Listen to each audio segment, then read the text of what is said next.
Alrighty, hello everyone and welcome to Sinful Gaming. I hope you're all doing well. I hope everyone is staying safe, and most of all, I hope you're all fighting that war against the Grey, or I hope you're getting a game of Age of Sigmar Soulbound played, because that is what we're here for today.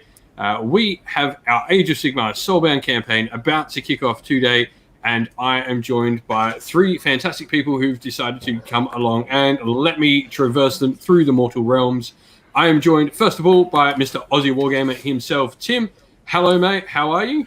G'day gamers. How we doing, everyone? I'm fantastic, mate. And yourself? I am doing great. Next up, we've got the real Go-Trek. If you watch the channel already, you know him. Andrew, how are you, buddy? Living that lockdown life. Getting there. And then, lastly but not least, we have DJ, the man of the Stormcast. How are you, buddy? Good, thanks. How are you, boys? Yeah, I think everyone is doing as great as they can be. I mean, you three are all stuck in lockdowns, and I'm over here in Freedom Land. Yeah, rub it in. Yeah. But I've decided to make your lives a little bit better, and let's go explore somewhere where we can in the mortal realms. Sounds good. Cool. So, without further ado, we're going to get in and introduce the player characters first. So, first of all, Aussie Wargamer, Tim, who is your character? What is he? What are they doing? Yeah, so this campaign I'll be playing a Kernoth hunter named Dolaneth. He's from the Winterleaf Grove. He's generally pretty good, but does have a bit of a chip on his shoulder, like most good Sylvaneth do. He's can carry a grudge. He's got big hands to hold all his grudges, but generally likes to work for the good of the realms. Nice. So a giant Kernoth hunter joins the party, and then our second Soulbound member, and these are our two Soulbound characters. So, Andrew, what are you playing? Who are you playing? I am Firan, the Deep Stalker. He is an Ideneth Deepkin, Isharan Soul Render, from the Nautilar Enclave, so raised on the back of the giant Scaphodon, the city of Galanor that's on the back of that. He's a bit standoffish, as are all Ideneth. He does have a little bit of a grudge against the Lumineth. He's not real happy with them because he kind of sees them as his father's, nice, favoured sons, and he thinks they're a bit uppity. So one of his goals is actually to get a few maybe Lumineth souls, which is a bit weird because they're order as well, but don't like daddy's favoured sons. Nice. And the most important character talking alongside Andrew is your Scryfish. So what is his name? Okay, so yes, I have a raker dart named Needlejaw, who is a nasty little spiky fish who flies or swims around me at all times. He's pretty effective in combat too, so you don't want to mess with him. Nice. And Needlejaw, for anyone wondering who the most popular character in this campaign will be. And then, DJ, who and what are you playing? So I'm returning with Oberon Thunderfist of the Raven Peak Mists. He's a knight incanter of the Lions of Sigmar. And as they basically live forever, he's come back yet again to do Sigmar's will and hopefully accompany our heroes on the tasks at hand. Yeah. So you might have seen that I mentioned with some of that as well, that we have two Soulbound characters. So how the game works is the Stormcast, they're already technically Soulbound to Sigmar, but our other two characters here have been Soulbound by Sigmar as well to go and fetch some things for him. And so I'll sort of give a brief explanation of the campaign and the original Soul Forging as to why our characters are Soulbound together. These particular characters and their particular traits, especially being a couple of elven-kind heroes, have been drawn together and bound together in the service of Sigmar, and given guardianship to them has been Oberon Thunderfist, the Stormcast Eternal, effectively being Sigmar's sort of mouthpiece between them. He will do Sigmar's word and make sure they sort of stay on the path. Relatively closely on the path anyway, as much as he possibly can. But their purpose is, during the events of Broken Realms, we all know how Morathi went and sliced open Slanish's belly to go and gobble up some elf souls. That naughty god, now that she is, just did something a little bit cheeky. However, at one point in that, it didn't go quite so well, where a giant flaming sword elf spirit decided to come out and cut her in half, and sort of interrupt her ritual. Now, during that time, she thought that none escaped, and it was just this singular soul that escaped the wrath and the consumption of either Slaanesh again or Morathi, or just utter destruction in the void between realms. However, it wasn't. There are other elven souls, other great elven souls buried deep in Slanish's belly that escaped. And it is the wish of the remaining members of the Pantheon, particularly Sigmar, Alariel, Grungy, and Teclis, in most, I guess, circumstances, that want to see these elven souls brought back to them so that they may be either destroyed if they are not willing to be reforged in a new image or brought back. We know that multiple different gods in the broken Pantheon have returned souls back. We obviously have Sigmar does it all the time with Stormcast Eternals, but you also have Teclis has done it with the Light of Eltharion, binding his old comrade's soul together in a body of light. So they all these gods, especially these four, have something that they want from this soul binding, and it is to track down these elven souls. And for this, they've gathered, well, a Kurnoth hunter, a great huntsman from the mortal realms, and a great tracker that can track down, and also someone who can actually capture souls, a soul render. Yeah. Which, makes perfect sense. A hunter and a soul render. They're going to go out and hunt souls and then catch them. And of course, we have our Stormcast Eternal, Knight Incantor, linking us back to the Realm of Azir. That will be our main sort of envoy towards Sigmar. He's there, as mentioned, just to do the bidding of Sigmar. And so that was the soul forging. So we have these two characters relatively fresh from their soul forging together. And what I mean by soul forging is their souls are literally bound together. They can feel each other's souls. There's a little bit of each of them in the other, to where if one of them dies, they have a bit of themselves die within them as well. A part of them will die. They're almost like some sort of weird twin. You have that twinning sort of experience. And so it is with this that they've now set out in the mortal realms to go and discover and try and track down these souls. And the first place they've been steered is by Alariel, who has told them that in the mortal realm of Gairan, the realm of life, she has felt the presence of an elven soul she has not felt since the forming of the mortal realms. And so we start our story with our heroes aboard the Caradron airship, the Thunder's Fist, piloted by Captain Burak of the Caradron Overlords of Barak Urbaz.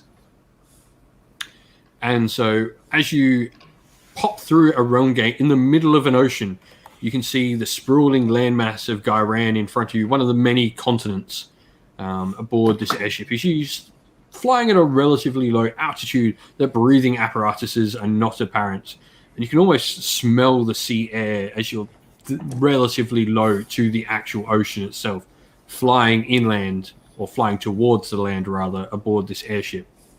And it'll probably be another good couple of hours until you make port in the new realm that you've come into from Azir. So you're free to wander the rather large Caradron Overlord Ironclad cast vessel. So this is a much larger ironclad vessel than normally you would have. So up to you all on how you want to sort of traverse your way through this brief period of time. I think I'd probably be heading towards the bow and just taking everything in, given that basically I'm used to things flying or swimming. I wouldn't be familiar with things being this high, so I'd be taking everything in, jotting down. You can see that this landmass has quite a few islands in and about it, around the place, just sort of traversing around it. It definitely looks like one of the female islands of the realm of Gairan. knowing your decent history of Ghyran, seeing as you are from the Northalar enclave that is in, you know that the realms do literally get together and mate and spawn new landmasses to ever grow the realm outwards. And you can see these smaller islands dotting the plain throughout. Meanwhile, the larger landmass obviously in front of you. You've never sort of looked at it this high above. It's really quite amazing to you, as you're not really expecting it to look quite this beautiful, and you've never really looked at the world from this sort of view. Normally below the land masses is what you see. I might make a lore check just to see if I can recall any piece of information about those particular islands. So that's a mind lore. So my mind's not great, but we'll give it a go. Yeah, go for it. Just a basic 1-4 test. Okay, so that's a 6 and a 3, so one success. For those wondering how tests are done in the game as well, we'll explain that here while we're in our first episode. A 1-4 test means he's required, or a 4-1 test rather, means he's required to roll a 4 on the dice that he has in hand, and he's required to make at least one of them. So that is what we mean by it. 4 is the target number, 1 is the amount of target numbers. So if we ever say that during the campaign, you understand what we mean. And the number of dice that you get is equal to your stat. There are 3 stats, body, mind, and soul. And they have a number generally between 1 and 6. And then if you have ranks in the skill, you get an extra dice for each rank you have. So my lore, which is assigned to the mind stat, my mind is only 1, so that's 1 dice. But I do have 1 rank in the skill, so I get 2 dice. Lovely. You'll also get players with focus as well. Focus allows you to add a single point to any 1 dice roll in your pool. So say he rolled 2 3s, he could make one of them a 4 to pass the test. And so the more dice you pass by, the greater your success of the test will be. So anyway, onto the game. You look and you're trying to know. You recognize this particular area of the realms as you're just looking at it and looking at how the seas are sort of bubbling with life. There's just life everywhere. There's no sign of Nurgle tank. You're assuming you are definitely somewhere far out on the edges of the realm. Like life is just so utterly abundant here. You've not got too much information because the giant sea snail on which you hold your city on doesn't tend to like to come out this far because it starts to sprout barnacles and coral reefs upon its hide at a glance. So not something you're particularly fond of, or it's not particularly fond of. Yep. And so your character's just standing there taking in this brilliant view and the sea breeze that is wafting up from these vibrant oceans in the realm of Ghyran. And what is your character doing, Tim, on the ship? Dolaneth is feeling quite uncomfortable up here away from land. He's a bit of a land lover and is feeling quite uncomfortable being away from the firm depths of the ground. He can't, feel the forest around him, and so wanting at least the fresh air. He's up on deck, but not particularly keen or eager at the moment to do much more than hold on to the rail and wish for land at this particular point in time. Yeah, of course, you're Sylvaneth. You feel this unease underneath your feet as the roots can't grip. There's just something where you just, more so than anyone else in the party, you feel unsteady atop the airship. It's like your balance is thrown off without the solid ground and the life underneath you. You can't feel that connection. It's just something dead and unliving underneath you. It almost feels like you're standing in a graveyard almost. I don't like it. Anyway. I don't like it. Meanwhile, Oberon, what are you doing upon the deck of this giant ironclad? He's just made his way over to a quiet corner so he can pray to Sigmar, ask him for guidance in his mission, and also that we arrive safely, because knowing how far out we are in the realm of beasts, this area is probably of light. The area is like probably a bit unpredictable. So yeah, just praying to Sigmar for guidance, and if he's got any not words of wisdom, but anything he wants to highlight to me, type thing. Yeah. No, and so you're just sort of sitting in one of the corners. Quiet corner is an interesting thing on top of an ironclad. It's as quiet as it can be. You've sort of gone where you're not finding crew members. There are probably about 20 or 30 Caradron crew members on deck, and generally the captain. You can see Captain Burak. He's a rather fanciful looking Caradron overlord, where all the rest are pretty basic in sort of overalls and small scraps of armor. You can quite clearly see like very ornate armor on him, and he's barking orders at Caradrons to do things better, and you're getting a pay cut here, and I'm going to reprimand you in port when we get there. He seems like an angry fellow, which most Dwardens seem like in most of the time anyway. You've dealt with Grungy and met Grungy enough times and met his ilk enough times over your travels that you're pretty used to how dwarves sort of talk to each other and how they their mannerisms in general. But you're still quite astounded that someone who's the captain, he's quite mean for no reason. But you do sort of take in the view once again, and you're just sort of amazed at like knowing just your history of the realm and just how these sort of islands form in this realm, and like how the actual continents themselves are life forms that give birth. It's just a wondrous thing to actually see. And as you all look down, as you begin to drift more into port, doing your various different things aboard the ship, you can sort of see, you look down on, as you fly over one of the smaller islands, it's probably no bigger than a football field. Whatever football field you want to imagine that is, you can. There are many of them. But it's not much bigger than... Yeah, Blood Bowl pitch, about 100 meters. About 100 meters by 100 meters. It's quite small. But you look down as you go over, and you think you actually can see it's like growing. You can see cliffs raising ever so slowly if you just pass through your time, and you start to see like vegetation growing out of nowhere, and just the abundance of life taking hold.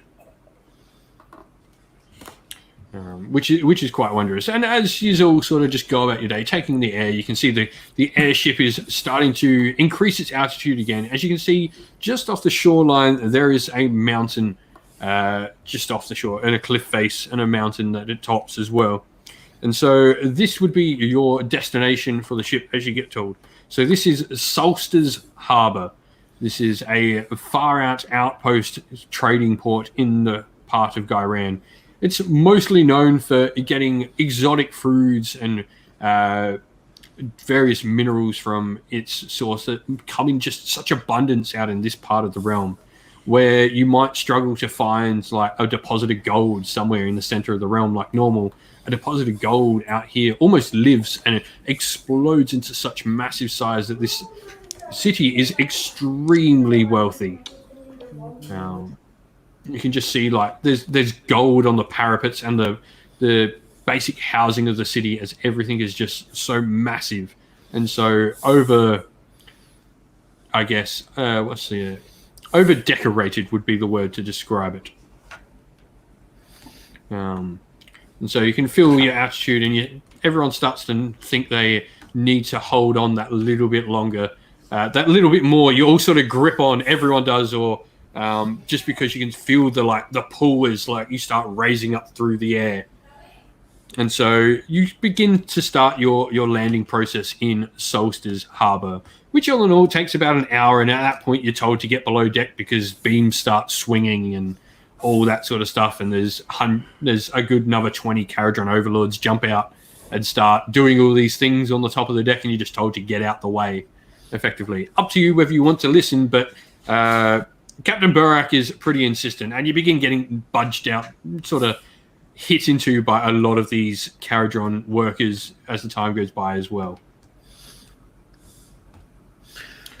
I will send Needlejaw over the bow and say, I'll meet you outside shortly, and instruct him to go and hunt and find something to eat.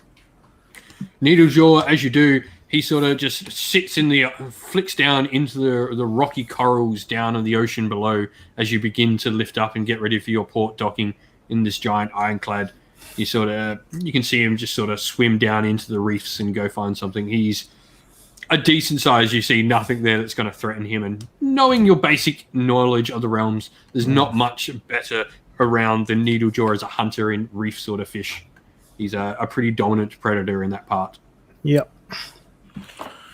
Dolaneth just grunts and goes below deck and follows orders. Just to the nearest sort of vacant, empty space that he can wait until he can find route on land again. As they are going into landing, you can see that there's not many people below deck. Most people are quite above deck at this point in time. There's no one really in your way downstairs once you get there. So you're all sort of just able to go down and find quite comfort while you make landing in the port of Solstice Harbour. And so within the hour, you're loading and you're starting to exit the ship. And what you exit into is a rather bustling sort of port harbour. You can see there's a whole bunch of different aerial vessels, whether it's Ironworld Arsenal, weird flying steam contraptions, so steam airships, or other Caradron airships, or even the magical flying arrays of the sky cutters of the elves of the various ilk around the mortal realms. You can see all these different sort of ships in there. There's even some weird looking ships. You almost look like flying dark elf skiffs, and you're not quite sure who they belong to. But you can see all these different sorts of ships, and there's a lot of people hustling and bustling and taking loads off different ships, and you all sort of hurry out to your particular ship into Solstice Harbour. And so Burak bids you at this point. He's like, well, I've done my bit, but he remembers to inform you and gives to Oberon a little contract rolled up with a seal of Sigmar parchment upon it, and informs you, he's like, this is the contract. I will take you wherever you need to go across the mortal realms. Been paid enough gold by Sigmar to take you across the realms for the next 50 years if need be. I thank him and ask him, will he be remaining at this port whilst we're conducting business? He says he will be in port for the next 10 days here. Other than that, after that, he will be heading back to Hamahurgara. Mm-hmm. And do we have a way that after he leaves, is his plan to return back again? He would return back 3 months after that. Okay. So he's like, you either leave in 10 days or you leave in 3 months. Good to know. Back. So that is your thing. Yep, I thank him for that. And if the other two weren't close enough, I'll catch him up on that, tidbit of information later on. But it's good to know that. Yep. He won't always be at your beck and call, but you will have free passage aboard his ship, should you ever need it. Excellent. And you sort of spy as you walk away. You can see there, embellished on his Caradron armor, is a rather weird looking symbol. It looks somewhat between a sigil of Grungy and Sigmar sort of melded together on one of his pauldrons. Mm-hmm. So he's clearly got something to do with the whole sort of coalition of those two particular gods. Cool. And so your plans, first of all, I guess, would be to find some lodgings within the city. Unfortunately, that was not paid for, but you do have a writ of Sigmar with you, which can get you some sort of, I guess, benefits across the cities of the mortal realms. Though this far out, Sigmar's influence is a little bit strained. We'll go with that. As you sort of enter the city, most people aren't that averse to seeing a Sylvaneth, especially in the edges of the realms and these sort of vibrant parts. They're pretty not sort of gawking at you. You're pretty much part of the parcel. And Ideneth is a weird-looking stranger to them. I mean, most people don't see Ideneth at the best of times, and you're a tale to scare children into going to sleep in time. You know. And a Stormcast in these parts, well, that's just weird.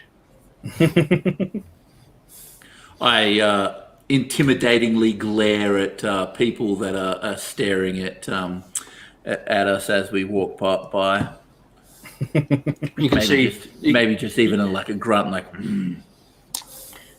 You just see this low, like keening grunt, and you can see there's just a couple of people just start to move aside from the giant 7.5-foot tree that has just told them it's not too fond of them looking at him. When Needlejaw comes back, he can just casually swim laps around me as I move down the street. Just as you do, most people just move, clean out the party's way as you go about your business, like either from giant tree or a giant Stormcast Eternal or a swimming razor-sharp monstrous fish. People just generally are just sort of moving to the other side or parting ways to let you all through. Some of them still gawking quite a lot, especially you can see like younger children are really just interested in the Stormcast. So you can see like the gleaming eyes, and you can see also like beggars and just a lot of people staring at the Stormcast Eternal in just sort of awe and adoration would be the right word for it. Oberon might be glaring back, or he might be throwing a smile here or there, but none of them will pick up on that because of his imposing face mask, and no one can tell actually what he's doing as he walks down the street. Yes, the ever impassive mask impassive that does not allow the Stormcast to show. And you all still are in your full battle plate because you were told on the airship to always be ready. So, as you sort of lodge on, I guess the area districts of the city, you've got a general gist of the idea. You can see there in like the market port, and just going on your general sort of knowledge, or at least what you were told. You know, there's generally the noble quarters are located higher up into the cliff. You've also got Dwarden precincts underneath in the actual cliff face itself, along with the slums, which sort of sit down at the bottom of the cliffs, and are pretty much a fishing sort of community down in the slums. And so your job, try and find some lodgings. Where do you want to go to get your lodgings? Knowing that you are trying to seek out information at the same time, trying to discover this source of power Alariel has seen in the area. As I don't require a bed, that's not particularly something that Dolaneth is worried about, where he's going to sleep. He can park himself anywhere, I guess.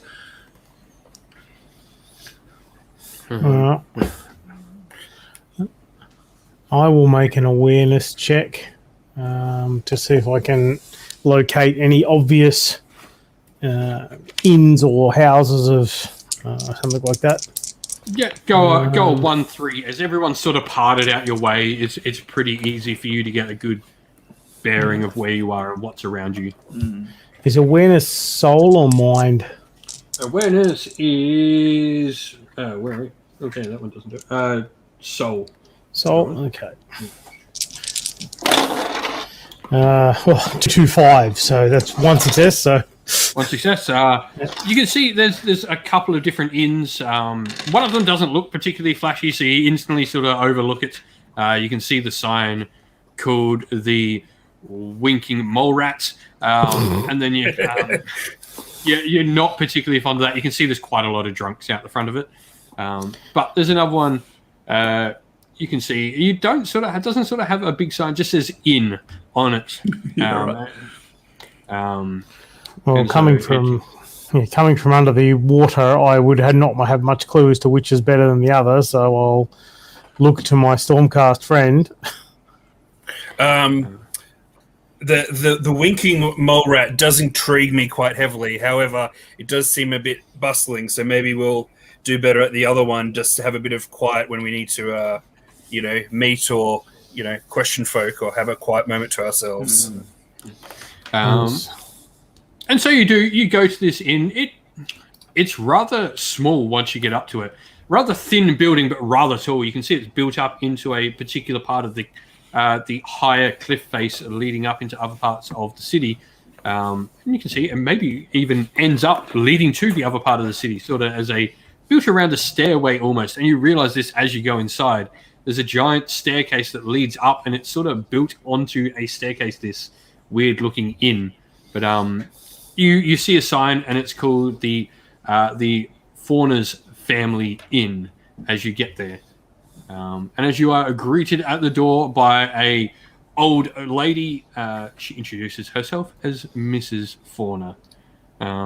She and her husband run this inn, and to what honor do they owe?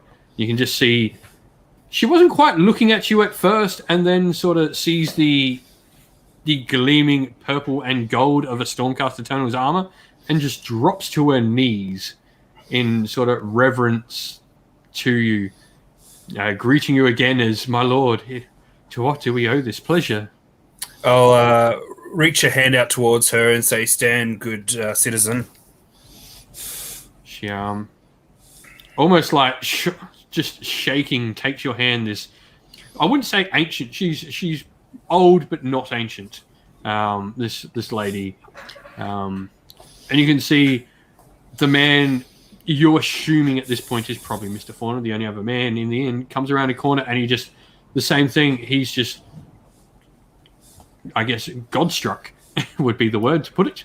And just like, you can see the man's jaw drop as he sees this Stormcast Eternal. When, my lord, what are you doing here? What do we owe this? We're seeking lodgings. We're on a quest from Sigmar himself, and we'll be operating the area for a while. And I was hoping that you good people would be able to afford us some room and sustenance as is required. He's just like, you can see him. Of course. You can see him yell at the word, "Mildred, organize the large room at the top." And so you can see this scrawny barmaid come out, and you can see her just sort of put down a pile of washing. She's sort of just dumbstruck. As he yells Mildred to her again, she sort of comes back to her senses and quickly rushes up the staircase. And see her sort of following up this winding pattern up this staircase. It does look fairly solid. It is made to hold Kurnoth hunters at times. No. So it looks, you're pretty confident it's going to hold any of your bulks. It looks rather large. I reach into the furs around my armor and my cloak, and I pull off one of the small little tokens with the symbol of Sigmar on it, and pass it to them as a token of thanks. My lord, we are not worthy of such a treasure. Anyone who aids Sigmar's vital quests are, chosen in his eyes. You just see like this is too great an honor. He just sort of, you just see the old man. He looks a bit older than Mrs. Fauna. Just staring off at it as he walks back into the kitchen. When he leaves, are we going to experience this with every country hick we come across? Perhaps.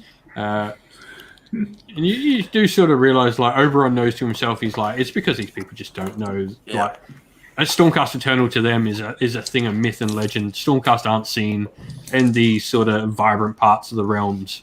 They're seen where the fighting is fiercest. All Theron sees as weakness. The Idoneth have to fight to survive every day, so that sort of thing for him is just unnecessary foppery. And so you can sort of you gather up your small belongings. Each of you has like a couple of small belongings on you all, and you sort of make your way to the top of this winding staircase. It does creak a little bit when both Oberon and Dolaneth are on the same platform, but other than that, after the first sort of couple of creaks, you both just sort of spread out your 2 pacings, and you see after a good 20-minute climb up these stairs, there's quite a lot of them. You find the ground all of a sudden flattens out again, and the inn, as you can feel, you're like, this is continuing either into or on top of the cliff face where you were, into a higher part of the city. And you can see, you peer through one of the doors and you can see the barmaid and the housekeeper sort of just fixing up a room and just replacing things, and quickly, just as soon as she sees your entry, just stands to the side of the room. And actually, as soon as you all enter, she just sort of hurries her way out. And so you have your lodgings. I smile to them as they leave, but I don't know that they would be able to recognize a smile on my barky face. And they probably have their head down as well, I would imagine. Yeah, they none of them will look at none of them will look at anyone but the Kurnoth Hunter. And even then, this because either from reverence or fear, one of them is a thing of legend, one of them is a thing of nightmares. Yeah. And there also happens to be a floating fish around the nightmare thing, so that just makes it all the more scary. As after they've left the room, I turn to the elf and say, "Is not a vital part of warfare making allies?" They're not allies. Well, if they're able to help us, then I don't see why not. Their souls would be reaped in a heartbeat. They have no skill, no talent. They're fawning over you like innocent children. Well, for now, we'll be able to use their kindness to help us in our quest. You can see you're put up in a rather luxurious room. There is quite a bit of space. Neither of the larger characters feels uneasy in this room. It's sort of got a high roof. You're assuming that you're at like the very top level of this building. You can see it sort of triangular peaks. You might, if you're going too close to the edge, especially Dolaneth, you'll find you sort of have to crouch as you go to the edges of the room. But in the center, you're perfectly fine. Are there any windows? There are windows, and you can definitely tell this isn't inside the cliff face, but you're now on top of the cliff face in a larger room. So it extends up the top. I go to a window and look out. You can see that the city, you've gotten out of that sort of market district area with all the rabble, and it appears to be a lot calmer up in this particular area.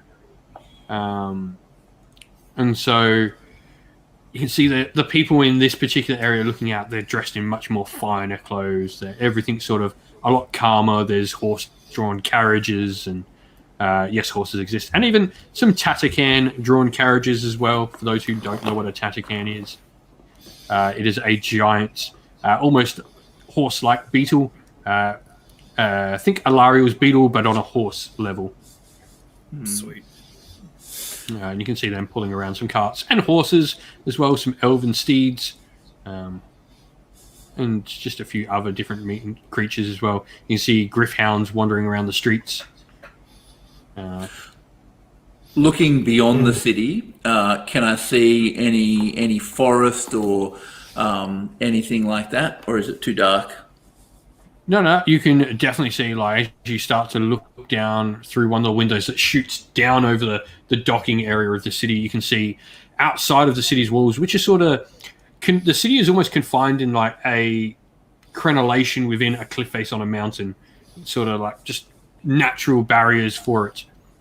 You can see out though into the forest and the ocean beyond. It's all sort of just nicely, quite luscious, like the forest almost looks like it's trying to climb the mountain. And you can see this constant battle of the forest almost extends entirely into the sea as both living things try to become one another, neither one sort of giving up their fight for life and to get the other. It's quite amazing to see a forest just sort of end and a sea begin.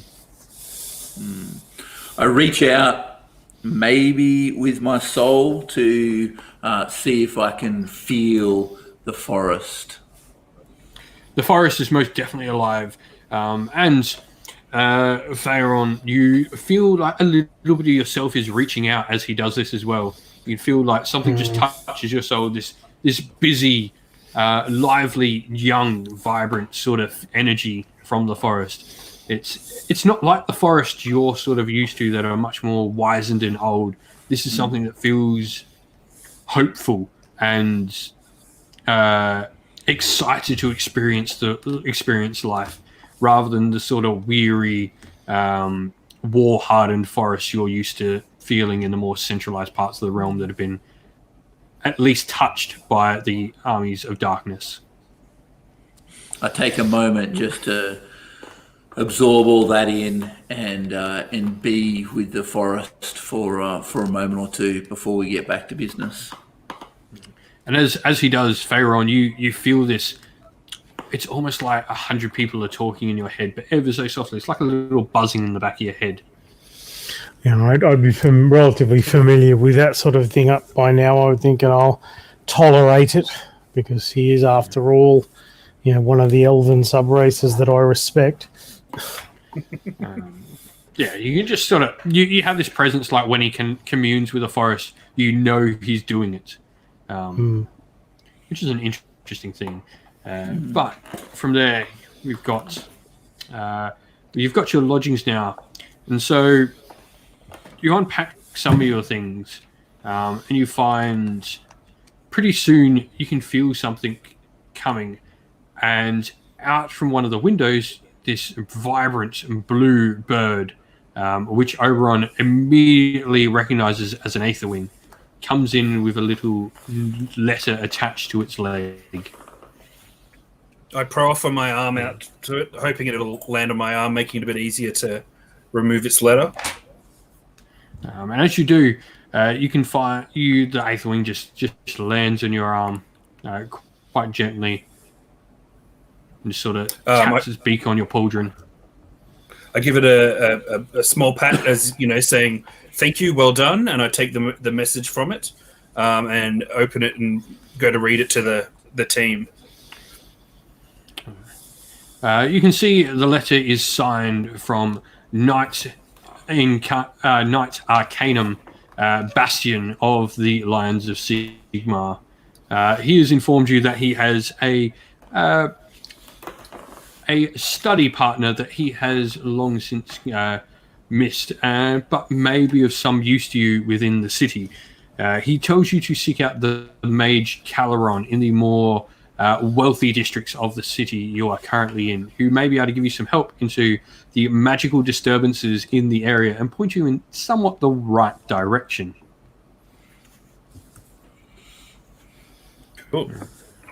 Like I said, I give the bird a thanks. I'll just write a quick note back to the Knight Arcanum and just tell them that we've safely arrived and we'll be searching out Mage Caleron. And as you do, you watch the Aetherwing fly up, and it suddenly increases in speed out of nowhere until it literally vanishes in a spark of light in the sky above as it flies out the room. Obviously going back to Azir. Mm-hmm. And so you've passed on the information, so you have the mage Caleron is apparently somewhere in the wealthier districts, which you're figuring are just out the door. Cool. I'll just ask the others, unless you've got other items you'd like to attend to. I say we start our search now, so we've only got 10 days. I have nothing. And so it is only about midday. You've made your way into the city at morning, so it's only midday-ish, probably just past in the day.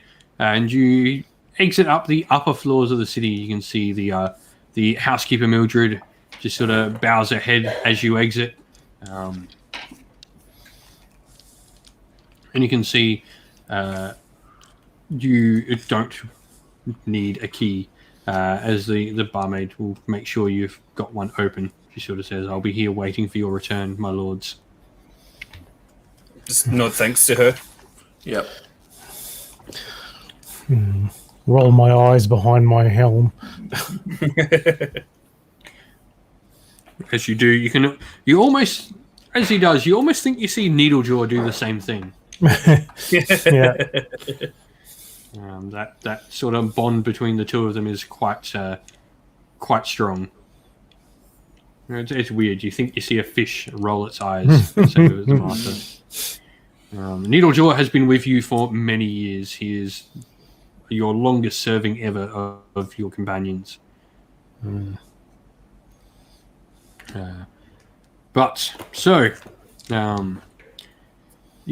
make your way out, and as I said, this is a much less sort of clustered area up in this sort of upper level. You can look down off the cliff faces, off sort of these barricades that look down onto the sort of market districts, and even down further below into the sort of the seaside districts on the bottom of the cliff face, where you can see like people throwing out nets or wandering in the corals, picking up crabs and stuff like that. Watch out for crabnos. And so you're just sort of amazed as you look out over the side, because you do see like quite some interesting things being pulled out of the ocean, like crabs the size of large clocks. It'd be like crabs like this, a good like 2 foot wide crabs, and different varieties of them. You can see what you think looks like a giant eel down there as well, which is saying enough because you can see it from about 100 meters up. So it's quite a big eel. But you start looking and you can see there's a couple of like Tatakan carts and horse-drawn carts, and you can see there's shops at this level as well, but the shops all seem to say various different words. So you've got like alchemist shops and blacksmiths and specialized confectionery stores with sweets of the realm. One says the sweetest sweets in the realm.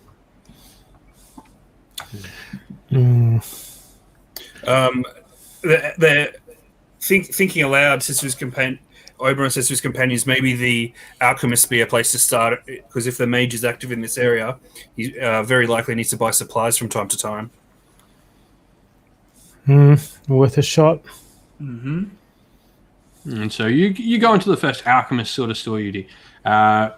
It's a tight squeeze for Oberon to get in, as he has to sort of enter sideways, and Dolaneth has to sort of bend quite far down. And even as you do, you can feel one of your tree branches knocks a vial off the top of the door frame on the other side, and just sort of drops and smashes everywhere.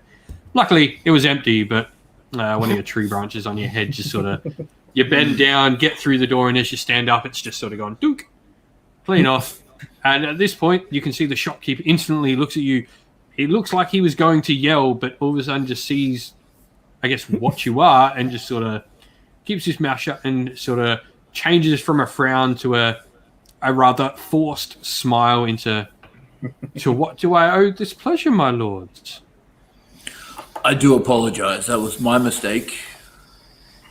As you say in your low, gruffled sounds, you can see he's sort of wondering what you said, but he thinks he got what you said in a human dialect, and so he sort of just, it is nothing. It was empty anyway. We're searching for the mage Caleron. Do you know where we can find him? You see, his fake smile turns back to that frown again. He's like, I know about him. He's a cheat and a swindler. That's what he is. Why do you say that? Want nothing to do with him. Why do you say that? Money. He still hasn't paid me for the last shipment of goods. Well, maybe when we find him, we can. Saying he had important work, and then never paid me. Well, maybe if you tell us where he is, we can remind him of his debts to you. He should be in the lodgings. He's in the East Quarter lodgings. And fine. I think it's the third block, if I remember correctly. I don't go to see him. It's sort of... the East Block is the merchants trying to pretend they're nobles. The FOP district, we call it up here. How do you tell the difference? I am an Azurite. I am the third generation of Azurites that have laid this store down in this particular city. We came from High Azir, my family. Wow. Must have been difficult. Yes, it was. The realms are never kind to us Azurites. These realm livers have no idea how easy it is to live in these realms. Azir is so much more grander and so much harder to achieve greatness in. Mid-sentence, I'll just turn and walk out. My lord, how is dear Azerheim these days? I miss it so. Well, upon my visit, however, it has been a short while since I've been there. You'll be happy to know it is safe and flourishing. Ah, yes, safe and flourishing. That is good to hear. Yeah, please, it would be a great thing if you would sort out Caleron's debts with our family. He owes us hundreds of Aquagiranas. I'll make no promises, but I'll see what I can do. And So, bid him good day and thank him for his help. As you exit the store, one of your branches on your thigh clips a bottle in the window next to the thing and just sort of pulls out one, and a rather off-smelling, smells like rotten eggs, starts to take up as a small liquid now drops on the floor. And you walk out not even noticing. I turn to him and say, maybe next time you stay outside the store if it's a small one. Maybe you're right. And so you begin to sort of look around to figure out where these sort of areas might be. You can see, so if anyone wants to give me an awareness check at 1-4. We'll start with the two elven characters because you exited first. That is a fail. 1-4. I am entirely unaware. 2 successes. 2 successes. As you're a little bit wondering where that smell came from and what exactly Oberon was meaning by stay out the store and what you did. You're still quite puzzled. Just being a turn off, you're not slow, but you're definitely not quick-witted in the slightest. You're just sort of running at your own pace most of the time. But however, Pharaon just steps outside, having sort of listened with his enhanced elven hearing. He sort of got the gist of everything without really needing to bear the person that was saying the things. And so he takes a look around, and you can see there's, in a particular center part of the city, there's these lodgings that look just out of place. They don't look as grandiose. They've still got all the gold and everything, but something just looks a little odd. And you take a look, and it's not actually gold like detailing like the rest of the city, but rather it's wood-painted gold to sort of try and look grandiose. And suddenly the idea of the FOP district makes a lot more sense. So you're figuring that might be where. Affectations. Everybody in this place likes to pretend there's something they're not. And you just begin to sort of wind your way through the streets. As you do, you see more Tatacans, and you start to notice other animals in the city. You can see these various sort of, they're called, people refer to them mostly throughout the Gyran as squawklings. They're these weird sort of, they look like a pigeon, but they're like the colors of a pigeon, but they look like a crow. and they are the worst of both creatures. And that's why they. But you can also see there's a couple of griffhounds running around, as well as some cats in particular archways sitting on top of awnings in front of windows and stuff like that. But as you start to make your way towards what you think is the Fop district, you can see that the grandiose of the area starts to wear off. It's with all these vibrant, exotic plants seem to be replaced by just common flowers, and you're definitely much more aware of this. Almost like weeds. It'd be like trying to stuff their garden beds with dandelions. Is to make it look pretty and yellow and all that sort of stuff, but they're not really that grand. You're just like, they're making garden, and you just find it weird that they're putting such reverence over what you see every day in plant life that has almost no soul to it, which is weird for a Sylvaneth. Yeah. Oh, I don't know shit about land-born plants, so you would say they look like seaweed to you. I might get a little closer and try for another awareness check to see if I can notice anything suspicious. Yep. So trying to take a little bit of a look. Go 1-4 again. Yeah, one success. One success. You don't really notice anything else. You definitely upon approaching the area closer, you can definitely see that this is much more beaten, much more run down, and the gold paint is everywhere. Everywhere has been painted gold and red and bright colors. You can see people have their entire lodgings painted in bright greens and bright blues, and to make themselves look grandiose while not really being to such. It almost looks like a children's art piece, where you've had this nice thing and then you've just put more onto it, and you put more onto it, and it's gone too far.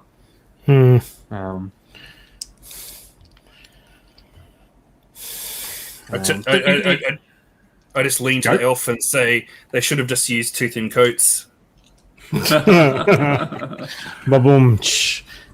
But you can see that there are definitely, and even the painting's worn. As you start to get over the golden look starts to disappear as you get closer, because you see there's giant patches missing and scratches all over it, everywhere.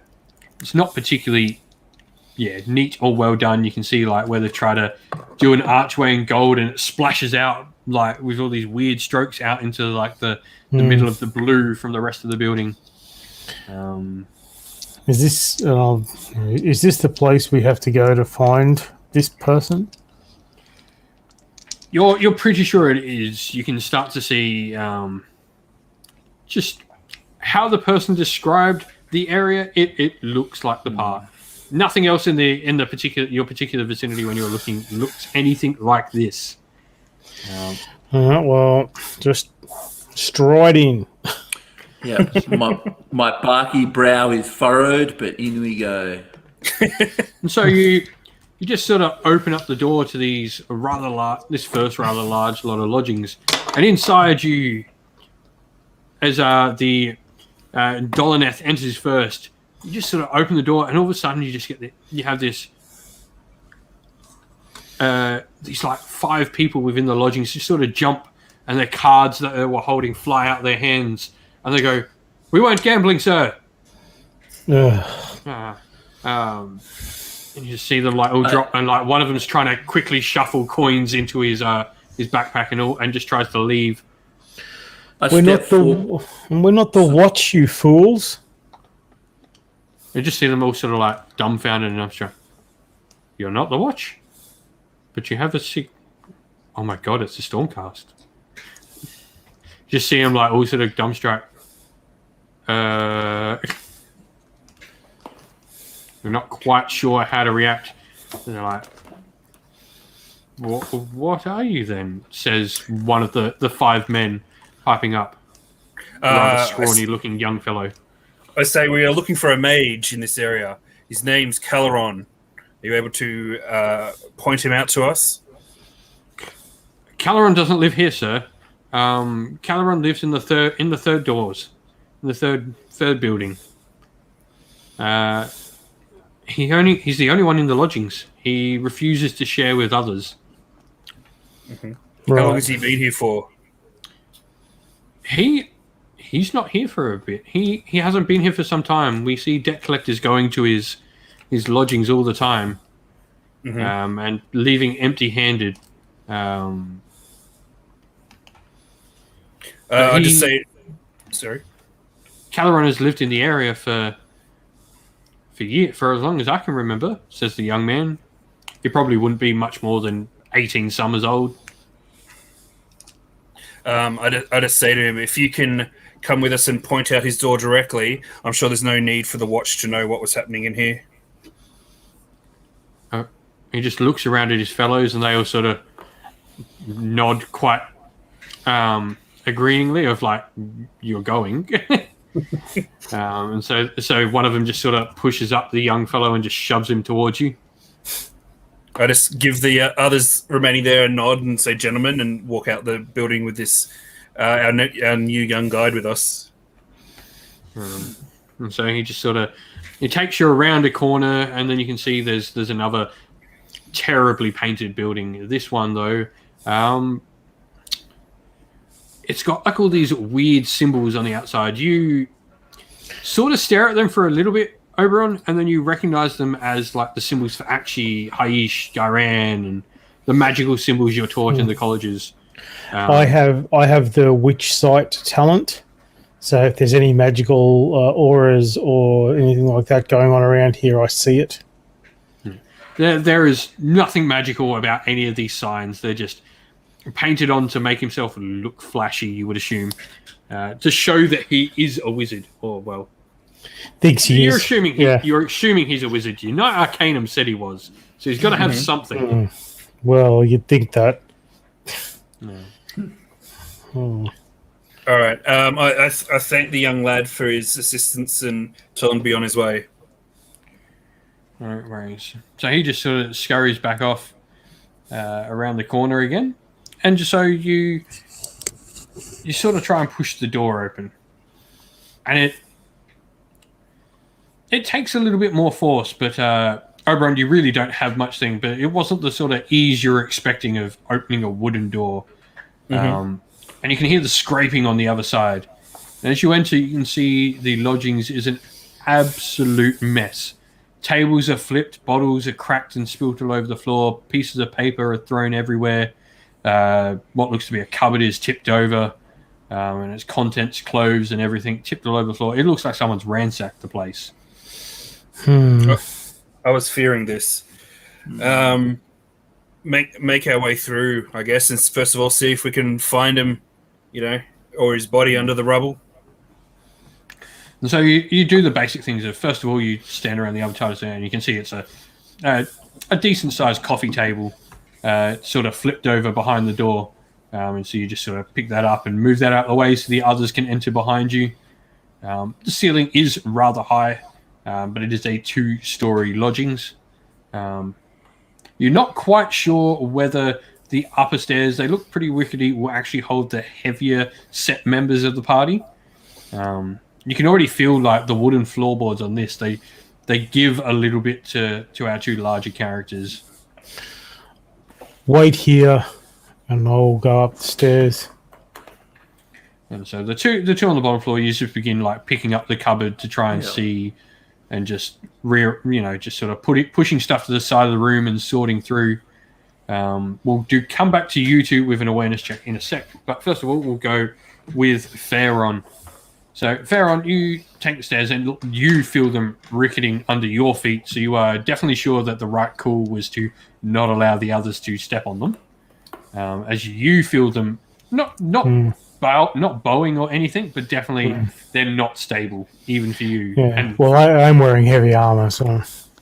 But you are an elf, so if an elf can't sure foot on them, you're pretty sure a Stormcast Eternal is going through them. But the stairs aren't particularly long. They just sort of go up and then to the side, and there's the lodgings The second story doesn't cover the whole top. It's sort of like a box set in the thing. And you enter what looks to be a study. You can see what looks to be a mortar and pestle on a table in the corner, and a couple of books, but everything is a mess all the same. The mortar and pestle tipped over. You can see some sort of ground up contents on the table there. There's a couple of books thrown all around the place. There's a spilt ink well with dried ink. However much ink was in that, it's completely soaked in and stained the wood. So you're assuming straight away that's been there for a while, if the ink is actually all seeped and sort of caked on top. So there's no sign of a body? Not that you can see. There is no body in this particular part of the room. You can't even see like blood. No, I'll just I'll do an awareness check just to have a look around and see if I can find any clues. You can have a point of focus towards this, because Needlejaw will be doing the same thing, just sort of lifting and sniffing. What do I need? So I won 4. Okay, so no, I don't see shit. But Needlejaw gets 2d6 on his own. Yep. Yeah, and he gets 2 successes. So you can see Needlejaw he pushes something.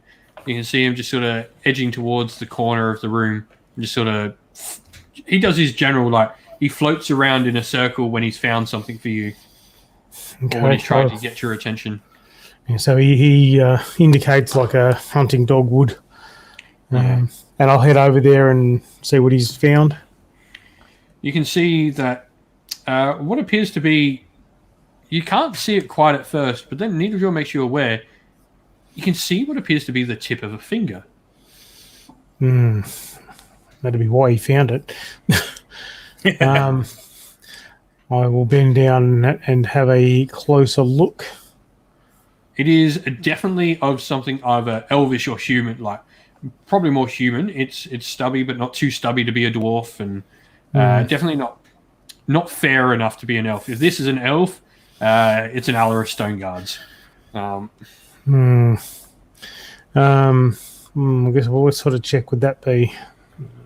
Survival, maybe? We'll go with survival. Okay, that's soul, I think. Yep. So that would be 3. So go 1-4. Okay, I have 1 focus in survival. So that's with the focus, that gives me a 4 and a 5. So yeah, so you succeed quite well. So it doesn't appear to be too decayed, but so you're not sure whether it's your wizards, because there's something about it. It's just not decayed, but judging by the state of the room, and everyone still thought the guy was here, it doesn't appear to be. It might not be his. You sort of have a little bit of doubt, but it also might be. So you're not quite sure. It is definitely a human origin finger. I will pick it up and head downstairs. It's probably about that much of the finger. Just lovely. Yummy. Needlejaw is just circling around the area you put that in. And I'll head back downstairs. As Needlejaw continues to follow you on the side of wherever you put it. It thinks it's a snack. It's a schmackles. Yes. And so you get downstairs, you can see the others. We'll have, in this point, I'll take an awareness check for both of you, going on a 1-4, the 2 downstairs. Awareness is against soul, yeah? Yeah. And this is for both of you. This is while you're upstairs. That's a fail. I once again am completely unaware. I have 2 successes.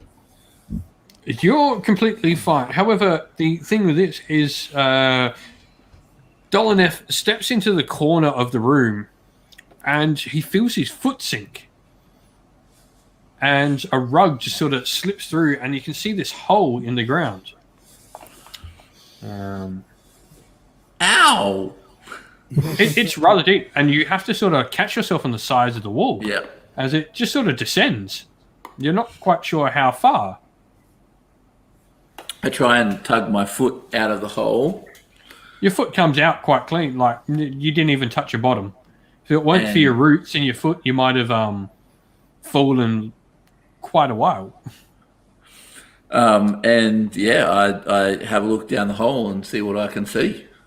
So even for your enhanced vision and your night sight and all that sort of stuff, it's pretty dark down there. It goes on and you can't discernibly see your bottom. We'll make an awareness test at a 2-4 this time for you. Well, I only have one soul, so I can't pass that. After him yelling out "ow," I ask him what's happened. What have you found over there? Oh, so I just tell you to come over. Yep. Check this out. So you can make you can try and make the 2-4 awareness check if you would like. Yep, sure. Yep, I've got a 1, 5, and a 6. Cool. You see what appear to be divots in the side of this, as if something has climbed up and out of this. Can we tell what sort of thing may have climbed? Does it look human-esque or? It's at least the size. It's human-sized print, like. But you would have to have the ground's not that soft to your touch, so you would assume like something would have to have like either claws or something like that to come out of the ground in this particular fashion. Mm-hmm. Does it look like it's like newly dug or like quite an old passage or? It's quite like the ground is quite dry, even like for a dug hole. So you're assuming this is relatively old. If you've got a survival at a 2-4, you can have a crack at that. What's survival against? Survival is against your soul. Your soul. No, body. No. Double check. So we'll go with soul. Survival's against your soul. I can't do it. I don't have a point in that skill. Am I able to take like a non-skilled test on it, or you can do a 1-6 and you might be able to discern it. All right. If you get the 6, you got it. But I've still got I've got 2 dice because I've got 2 in the soul. Yeah. So a 1-6. Sweet. All right. No, 5 and a 2. No. So you're not able to discern anything else about the hole. You can just sort of see these. You're assuming like something would have to have claws, and it's pretty old. The ground's hard all around it. And it's at this point that Pharaon starts coming down the staircase, and he sees you two over huddled in a corner, looking down a hole. What are you looking at? Possibly the entrance for our attacker. Well, if it is our attacker, apparently he enjoys the taste of fingers, and I'll throw the finger to whoever catches it. You can see it is Oberon that catches it as Dolineth attempts to try and catch it, but he's not quite quick enough to raise the hand towards it. Sort of, yeah. But as you throw it, you can see Needlejaw almost attempts to run after it. And I'll give him the command, and he. Does it look like it's cleanly cut, or is it like severed, or? It is, yeah. So upon inspection, we can go what do we want to do for this? Anyone, you can take a 1-4 medicine check to sort of discern anything like that. Oh, I've actually even got a point in medicine. Is that mind? Yep. Yeah, I think so. Yeah. Yeah, medicine is mind. So I've got 1 success in it. Cool. You can, from what you can see, like the cut's clean. There's bone still in this point of the finger as well, so something has chopped down on this. Like this has been taken clean off. It's not been bitten off. It's clean. There's none of like those jagged edges. It's a blade or something like that has taken this off the person. I look at the hole, and then I look at my 2 companions, and I say, "Skaven?" Question mark. I'll go and have a look at when he says that. I'll go and have a look at the hole. And make it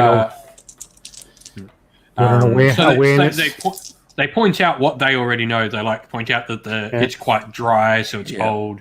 That there's claw marks in there, or something sharp has dug in, so something has to have gripped.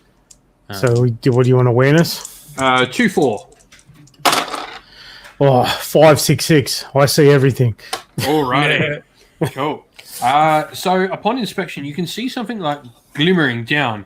Your elven eyes pick up something, and you pull out what appears to be like this scabrous sort of piece of skin and nail. It's a whole like sharpened fingernail, just clean out of like the ground. And you can see underneath it, it's got this skin that's sort of almost leprous in look to it. So you can go a law. Go a law test at a. We'll go a 1-5. Okay, I have rank in law. That's my forbidden knowledge. 562. Alrighty, so you know quite a bit about it. Your witch sight sort of instantly helps you pick up as well that this is something of the undead. It is most likely the foul flesh eater courts of some description is what your instant thought is. I will. So neither of the others found the finger, did they? Found this claw? No. I'll pull it out and go. Flesh eaters. And so you can see the other two sort of react. How do you sort of react to the news? You both would clearly know what this is, like what he is saying. I find it quite curious because, and I say to the others, but they left a clean-cut finger behind. Why, I'm sure they would enjoy the taste of it as much as Needlejaw. They may have just missed it. They're not the most intelligent of creatures. So you're saying he cut it himself? Well, he may have left it as a clue, or he may have actually done it as part of an experiment in order to summon something, and maybe he summoned the wrong thing. I think we might need to find out where this passage leads. Yeah. As you sort of mention that, Dolaneth just responds with deep. Very far. Sorry, I didn't quite catch. That was Siri answering. Siri joining in. Can we see? She knows it's too far. Yes. Can we see the bottom? No, and not even like the Elven Eyes of Dolaneth was able to see it, and so yours aren't either. I ask, might Needlejaw be able to scout it out for us? I can send him down there, but he probably wouldn't understand what he saw. Even if we get an idea of how deep it is, maybe we can then get down safely. Again, he can't relay that sort of information. Yeah, worth mentioning that Needlejaw is not sent in any way. Yeah, he's just a fish. Yeah. Well, if you think of it like a hunting log, like I can send him to alert, and I can send him to guard, and I can send him to attack and fetch and things like that, but I can't talk to him.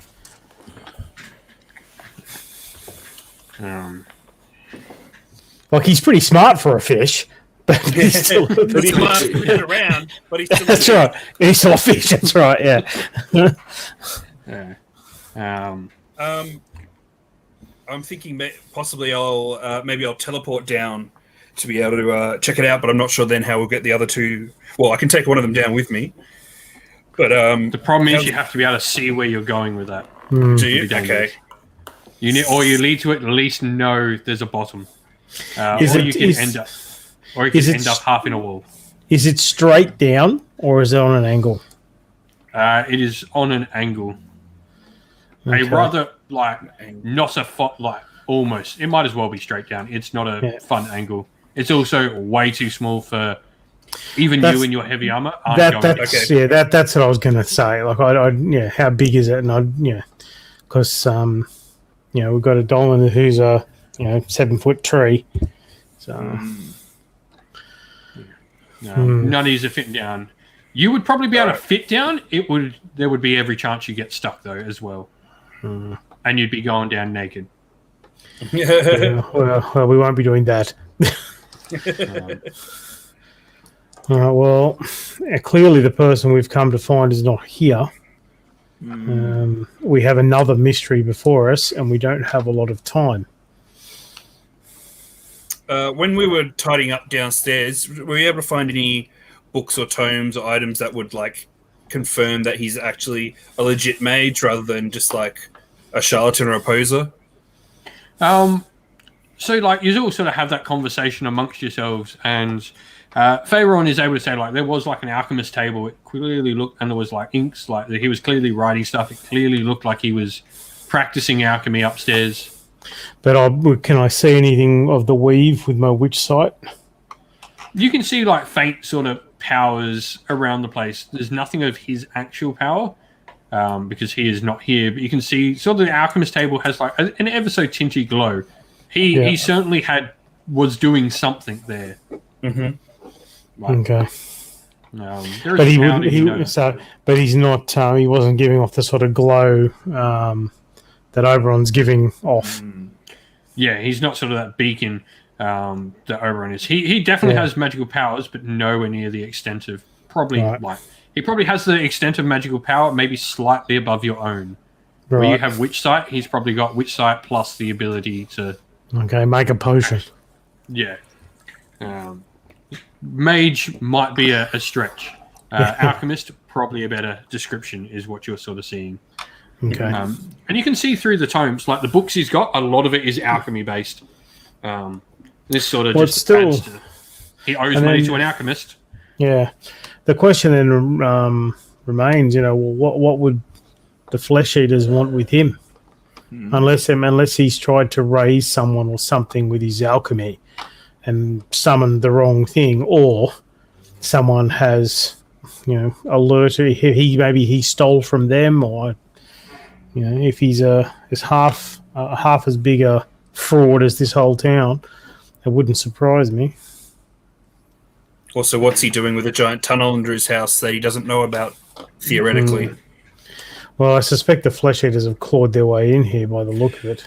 Yeah, but there was a rug over the top, so we assume that someone's tried to hide it, like whether it was the mage or the flesh eater courts, but you wouldn't imagine the flesh eater courts thinking, let's put a rug over this hole that we just buried. And the fact that it's been ransacked as well. Yeah, and it looks like this has been empty for a while longer than we've been led to believe. So, before we depart, I asked the others, do you think we should inform the watch or keep this quiet for now? Well, if the watch are as useless as the rest of the town, I don't see it'll do any harm, won't do any good either. We can at least have them post guards so we know if the attackers come back. Well, they can come in and tell us how brave they are defending the town from rampant cattle.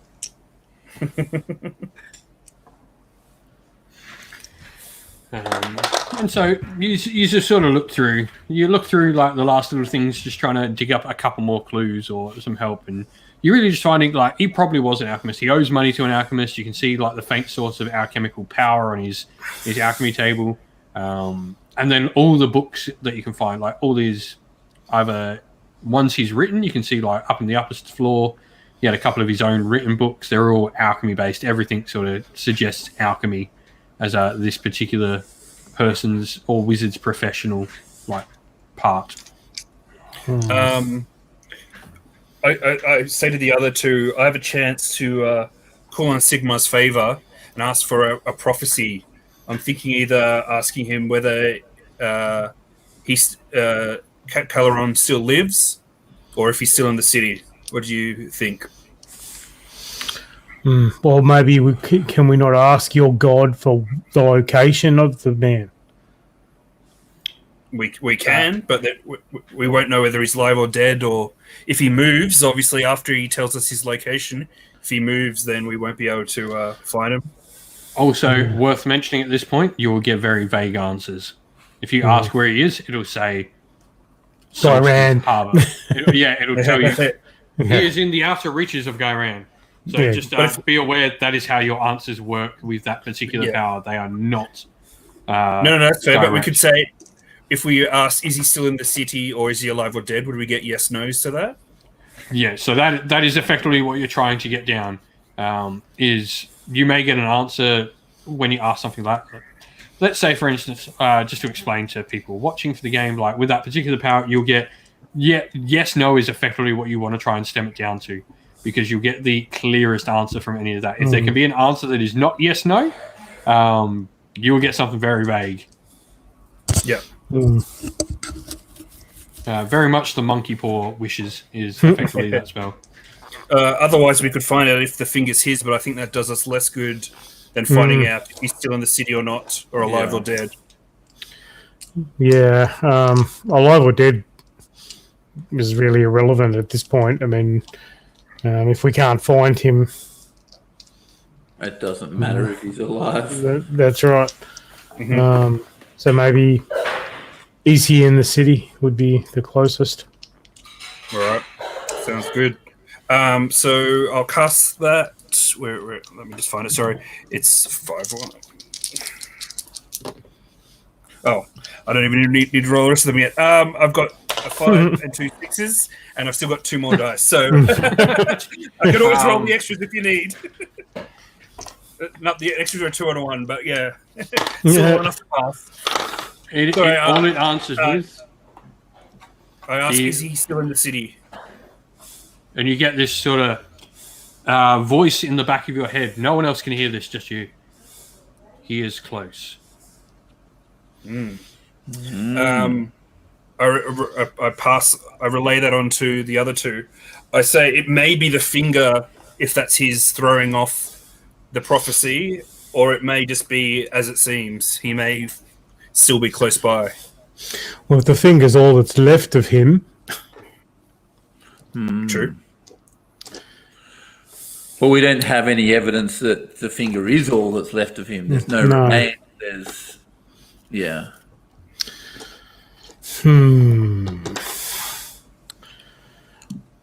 Why don't we have a look in the houses around us, the rooms around us, and just see if anybody is aware of anything or seen anything. Or maybe they've heard the fight. Something. No, that's a good idea. Sure. So Pharaon is the first to exit the building with his little needle jaw in tow. And as soon as you do, you can see, pass an awareness check for me at a 1-4. 2 successes. 2 successes. You see what appears to be this head just sort of poking out around the corner of one of the districts and just sort of bolts as soon as you look in that direction. It disappears and goes. And as soon as I see that, I say, fetch! And you just see Needlejaw is incredibly fast. He crosses the ground like he is Usain Bolt on a 50-meter sprint. And you can see him go around the corner, but he comes up empty-handed as he is bolted around, and he just sort of comes around the corner, and he's a little bit lost. Problem with him is he's not particularly good at smelling. Needlejaw needs sight to do it. Okay. Not on land anyway. Yeah, the water would be fine. Okay. There was someone who just took off around the corner. Needlejaw missed him. I nod and let's go to where Needlejaw lost him, because maybe that'll be our next best point of reference. Yeah. So you head over to this corner. This is sort of starting to lead back towards the original street you were on with the alchemist and the sweet shop and all that sort of stuff. It's the corner you would go around to get back to that area. You can see just straight away. You can see there's someone was standing in the garden beds. You can see the dandelions and all that sort of stuff just crushed by what appears to be not. It wouldn't be too heavy, but there's definitely like some sort of imprint on the softer earth there. Okay. I'm not too sure about Dolaneth's powers, but is he able to, talk to the vegetation to find out anything about it, or that's not this sort of vegetation? No, that's fair. I can get a connection, like a feeling of life, but it's still a plant. It has nothing to say. Yeah, fair. He would need to be talking to for him to be able to get that, he would need to be talking to proper forests, and old forests. Old trees. Yeah. Okay. An actual Sylvaneth grove, he would need to be talking to get that sort of information out of a tree. And nothing but a tree would give him that. Fair. You can't talk to a rose bush. Yeah. A weed. Is that because they're too prickly? Yeah. Dad jokes are us. You set yourself up for it. Like, come on. You're laying them out there for me. And so you can sort of see there's just these heavy enough that they've squished all the dandelions into the ground, but you can sort of see the ground is starting to reshape even as it's and the dandelions are sort of starting to spring back up. It's not really the most heavy set thing that was here. So it's probably like a medium-sized human. That would be your assumption. It's something pretty basic human-sized is what you're guessing by this. Can we see obviously we can see where they're standing. Can we figure out where they came from? You can see a couple more footprints. They go out of the flower bed, and then you can see a couple of muddy footprints heading back into the sort of main passageway on the other side. That would be the street where you saw the alchemist shop and all that. But they quickly disappear. The muddy footsteps after the mud, the small amounts of mud wear off pretty quick. It pretty much takes you back to the street. Can we do a awareness check of the street to try and figure out, is it busy? Is it quiet? Are the shopkeepers all out the front of their stores so someone may have seen this person? Or you can make go for a awareness one. You're just sort of stumbling around. Anyone makes it. The more the party makes, the more you get to see. 2 successes. I've got 2 successes. I have 1 success. I'm aware. Well done. Yeah. Go Tree Man. So you have 5 successes amongst you. You can sort of start to see there's a few people just looking around, particularly down the right-hand side. So this is going towards where the suite and alchemist shop were, and where your lodgings are. So someone down that particular road, and you sort of start to head, and you can see there's a few people. It looks like maybe there was a disturbance, but everyone's sort of going about their business again. See people starting to move carts. I will, as we get a bit closer, I will approach the nearest yokel, and I will say, "Someone just came through here. Where did they go?" And I'll make an intimidate check. Go for it. Go for your intimidate. A 1-3. You're a thing of nightmares. Oops, that's 3 dice.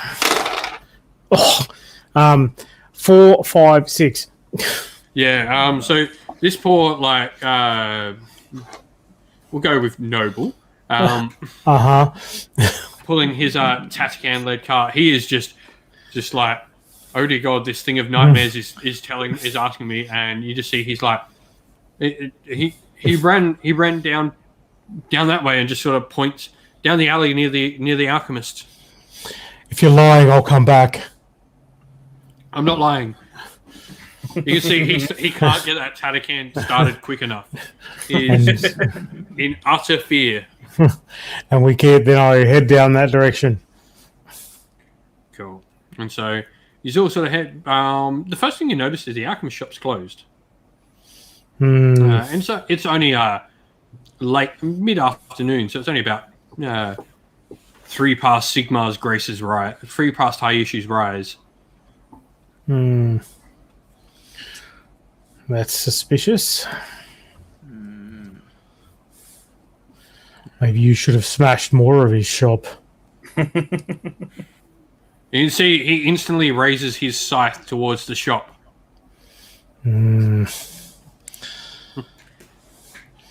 going to go and open. Well, let's go. Well, he said he went down the alleyway next to the shop. Maybe there's a way in around the back that'll draw a little less attention. You can see this alleyway. It's probably you're having to sort of not all sideways, but you're definitely sort of having to shuffle a little bit down it. You can sort of see as Needlejaw seems quite eager for whatever is down there, as he's actually out in front of you all. I'm following him. And then Oberon and Dolaneth sort of follow behind, a little bit slower and a little bit uneasy. Dolaneth catches on one of the drain pipes at the top, and you can see a splash of water hits you on the shoulder as you put a sizable dent into a drainage pipe. I grunt and carry on. The water feels quite nice on your shoulder, but you weren't quite expecting it. But you get around to the back and you can see that there appear to be a couple of trash cans and crates of goods around the back of the alchemist shop, and the shop next door you think is an animal feed store. And you can see that there's butcher blocks out the back for some sort of high-end animal feed store. You're assuming to feed griffs or something like that. So, does it look like? I'll make it awareness check. Does it look like maybe someone's run that way? Go for it. 2, 3, 6. You can see one of the lids isn't properly on one of the trash cans, and this just seems odd because everything else sort of seems all in place and nice and neat. And you open it up to find, you find bits of a body. Oh, choppity uppity. Human. Oh yeah. And one of the hands you instantly realize is missing the top of its finger. Outstanding. So is there a head? Yep. As you sort of dig through the bits a bit more, I'll just kick over the barrel. Kick over, and you can see there's a full human corpse in and you can see ragged sort of robes, and there are bite marks in it at points. And one of the legs is missing. Right. Man flesh. Okay. Does it look like our wizard? From the sort of mental image that Oberon has got, he's quite confident this is what the wizard Caleron is supposed to look like. Is his clothes and any of his personal items in the bin as well? Or on the floor now? You sort of kick a part of the bottom of the robes. You can see a pouch, and you kick it, and you hear a little jingle inside. All right, I'll pick it up and check it out. A couple of bottles of Aqua Garanis, first of all, pulled out. They're actually shattered and completely worthless now. But also, you notice there's this red gemstone. So if you want to make a lore check at a 2-4, anyone wants to, having a look. 2 successes. 4 successes. He knows. He sort of instantly realizes what it is, and as soon as you catch the glimmer of it in the side of your sight, you instantly recognize as well. This is a blood debt crystal. So these are something used by a particular cults, we'll go with that word, that require, if the owner is holding one, they can't get rid of it. It sort of just sits on someone. You can't drop it. It's this thing you're sort of attracted to that sort of pops up. It's made with your own blood, and it sort of just sits with you. Now, if someone else has this means this belongs to someone else because it's supposed to sort of attach to your skin in like a sort of bracelet you can't take off. So he owed someone or something, or maybe he took it from someone else. So the bins, are they aligned to the back of the alchemist place or the Back of the alchemist. So it's not the feed place. No. Well, that's not suspicious at all. No. I'm like, especially also like there's a very handy chopping block if you are looking to dismember Absolutely. a body. And Sorry, the alchemist is shut. So yeah. Any chance we can try his back door? The back door is open. Well, it would be even if it wasn't. We do have a big tree that could open I was it. going to say, I am very strong. Yeah. I don't know which one of you would need to be very strong. We either have a Stormcast Eternal to bash it down, kind of Hunter that could have bashed it down. I mean, I can make it locked all I want, but I'm not going to. It's a pointless exercise. All right. Well, going in, but I'm going to be a little bit cautious because obviously there's been a bit of no good going on. So if you want to go in sword drawn first? Yeah, sword and staff may as well, just in case. Yeah, and you immediately, as soon as he starts putting up his staff, the other two of you can immediately feel like your sort of soul flare sort of heat up within you. Yeah. It's sort of the power of Sigmar is sort of drawn in a gathering near you. My weapon is pretty much out all the time because I can't put it away. So I think I'll draw my bow to back up Oberon rather than my scythe. Yeah. Yeah. So the bow's sort of drawn over the other two shoulder. Yeah. And as you enter, you can see your alchemist is on the floor and there's something on top of him, sort of having a snack. Okay.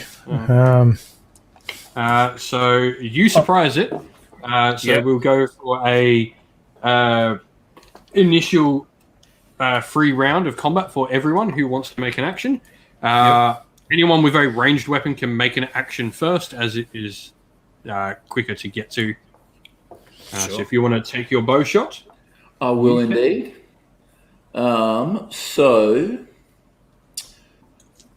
The range weapons off the hammer or the target, or it doesn't matter. Yeah, it doesn't matter. So if your target, yeah.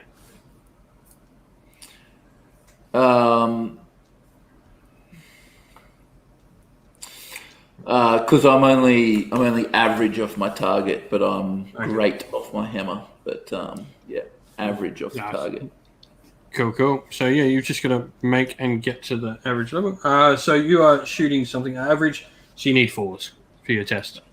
Okay. Combat in this is pretty similar. If you remember your old Warhammer scales, if you're the same, you're needing the 4s. If you're better, you need 3s, and it pretty much works like that same sort of level to a degree. Something pretty easy to sort of go off. And it's one success. One success. And damage you do from that? The damage I do from that is... It'll be something plus S or something like that. Yeah, I've got it here. It's just not on my sheet. Sorry. You're right. It's one plus strength? No, it's not plus successes. Yeah, that's plus success. So you got 1. So 1 plus 1, that is going to... Your arrow just shoots over Oberon's shoulder, and this creature gets impaled in the top of its torso and just pinned up against a bookshelf. It is quite dead upon impact. You all instantly recognize it as a ghoul of the Flesh Eater Courts. And your alchemist is on the floor, and he is quite dead. Okay. First of all, I assume we check the room, make sure there's nothing else there that's about to jump out and attack us. Yeah. You quickly take a check of the room, and no, there is just one ghoul. There is nothing else in the workshop. I want to go through the pockets of this guy, see if he's got one of these blood crystals as well, or any other sort of clues that can help us out. He does not have one. Mm-hmm. I'm going to go and examine the ghoul with a tree trunk through the middle of it. It's more of a branch. Yeah. And I want to make a lore check with my forbidden knowledge to see if I can identify what sort of clan or grouping he's come from. Yep. What do you want? So that's a 3. Go a 3 or 4. a 2-4 is what I need for that. Oh, it's a 3 or 4 and a 5. So yeah, easy. So you recognize this as one of the members of the blister skin, thanks to the giant blisters on its skin. Does he have anything on him in his rags? Besides a very loincloth that leads a lot to the imagination. Yummy. Not a lot. Okay. You can see it's got. It is, however, missing a fingernail. Yeah. This would appear to be our attacker. So odd that one ghoul would be working by itself. Also, if it was the ghoul that attacked them both, why did it dismember the wizard or the mage? Yeah, I'm thinking maybe our alchemist had something to do with it, and there was some sort of arrangement between him and the ghoul that went sour. I'm in agreement with you so far. I say we explore the shop a bit to see if there's anything here that might indicate what he was up to, or Indeed. Yep. So we'll go a 1-5 awareness check for everyone. The more success the party gets, the more you'll know. 2 successes. Hey, I am also successful. 1 success. I have 3 successes. So 6 successes. all up. Yep. So you all take to just exploring the shop, and you can see. You don't notice until you see a little strongbox underneath the desk that you can't get open. Even your physically overpowering self just can't rip this open. So you need to find a key of some description. It's made with what looks to be dwarven steel. So even for a stormcast, this is hard pressed to tear open. Is there a key on the body? You quickly go and you can see one in his left pocket. So yeah. Open up said chest. You see that there is a letter inside. And all it says is, "You haven't paid your debts, Gracchus." And then it is signed with this weird Lord of Knights. Knights as in KN or N? As in N. As in N. As in dark. Okay. As in dark. Oh. There's nothing else in the lockbox? Just that letter. You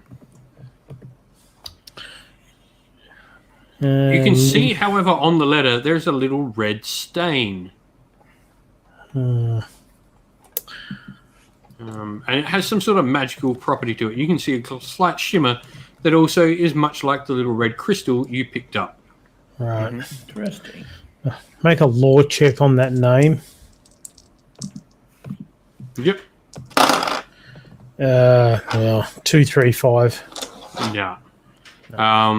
If anyone wants to attempt without skill, you're going to need a 2-6. With skill, you're going to need a 1-6. Yeah, no 6s. Nope. Nope. No, I don't have focus. All right. No. So, no, the name does not register a bell to anyone. However, one thing you do notice is that red drop. You're pretty sure this is how the sort of the blood crystals work. Is they are given out by people who maybe owe some cult things. So perhaps maybe the alchemist actually owed something to this particular cult, and you have no idea how your wizard friend, the alchemist or store owner, is the recipient of the crystal, but it happened to be on your wizard friend.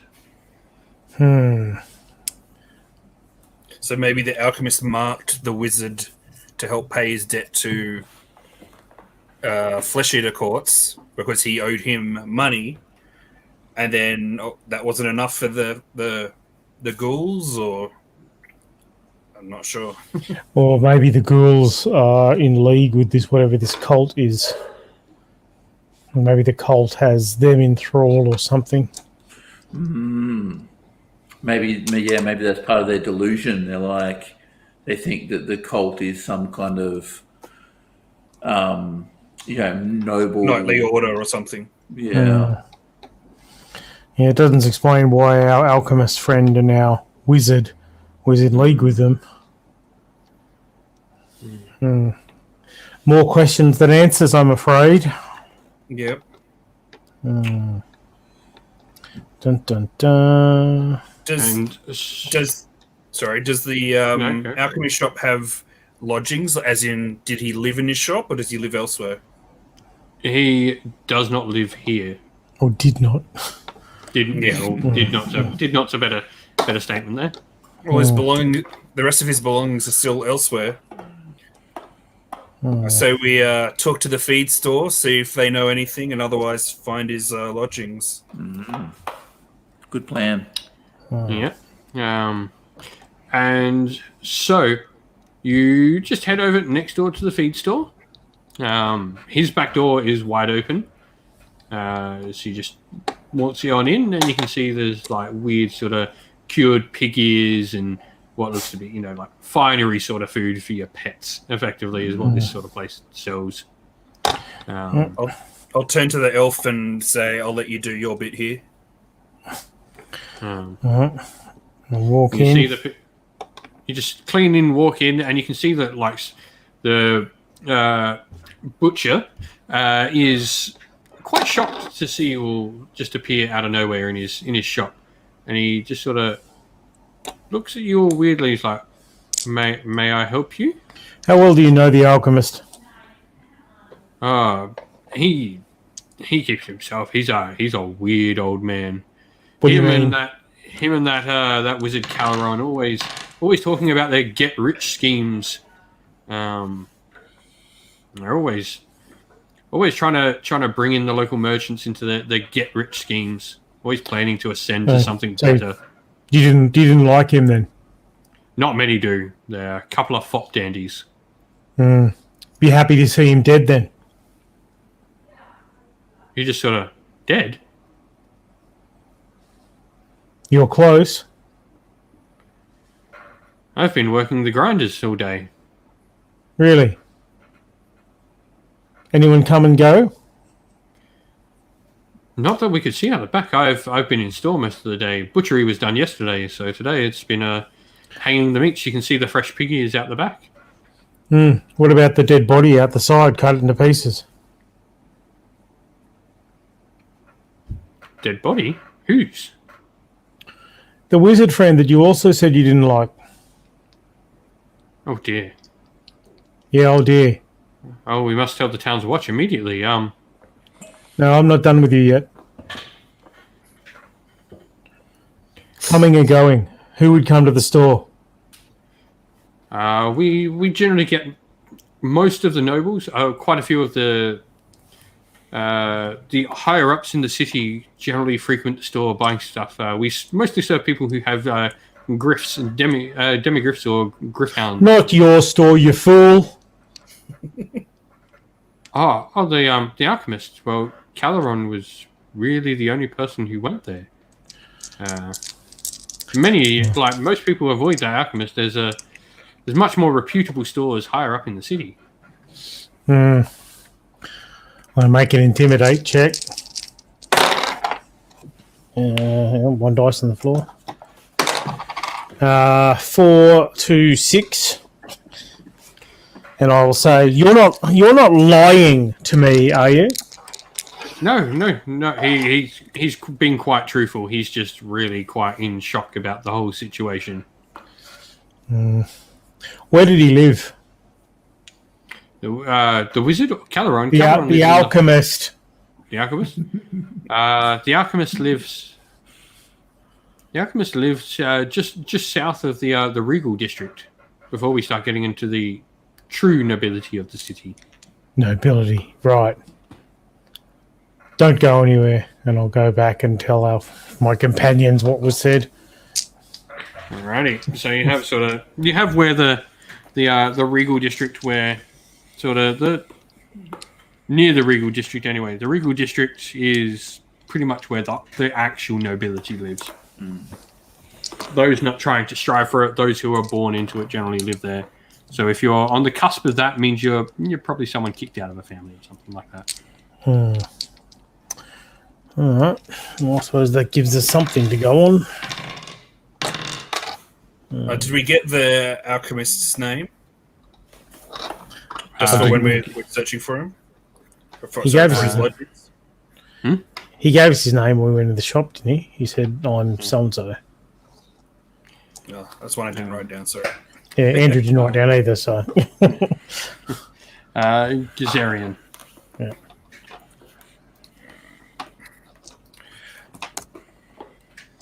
And so, as it sort of starts to settle into dark after all your events of the day, we will end our first session here with you getting the basis of your information, and leave you all to ponder what will happen next.